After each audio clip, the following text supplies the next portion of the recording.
பொன்னேரி அருகே ஆண்டார்குப்பம் பாலசுப்பிரமணிய சுவாமி திருக்கோவிலில் கந்தசஷ்டி விழாவை முன்னிட்டு முருகன் வள்ளி தெய்வான திருக்கல்யாண வைபவம் வெகு விமர்சையாக நடைபெற்றது.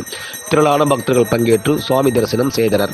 திருவள்ளூர் மாவட்டம் பொன்னேரி அடுத்த ஆண்டார்குப்பத்தில் பிரசித்தி பெற்ற அருள்மிகு பாலசுப்பிரமணிய சுவாமி திருக்கோவில் அமைந்துள்ளது. இக்கோவிலில் கந்தசஷ்டி திருவிழா கடந்த 2ஆம் தேதி கொடியேற்றத்துடன் தொடங்கியது. தொடர்ந்து 6 நாட்கள் முருகப்பெருமானுக்கு சிறப்பு வழிபாடு நடத்தப்பட்டது. விழாவின் உச்சகட்டமாக நடைபெறும் சூரசம்ஹாரம் விழா நேற்று வெகு விமர்சையாக நடைபெற்றது. இந்நிலையில் முருகப்பெருமான் வள்ளி தெய்வான திருக்கல்யாண வைபவம் நடைபெற்றது.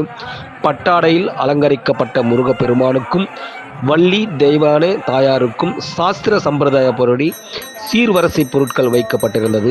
இதனைத் தொடர்ந்து வேத மந்திரங்கள் ஓத மேளதாளங்கள் முழங்க சிவாச்சாரியர்கள் முன்னிலையில் வள்ளி தேவிக்கும் தெய்வான தேவிக்கும் ஆகம முறைப்படி மங்களநாள் சூட்டப்பட்டது.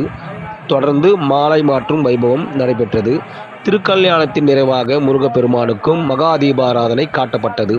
இதில் திரளான பக்தர்கள் கலந்து கொண்டு திருக்கல்யாணத்தை கண்குளிர கண்டு சாமி தரிசனம் செய்தனர்.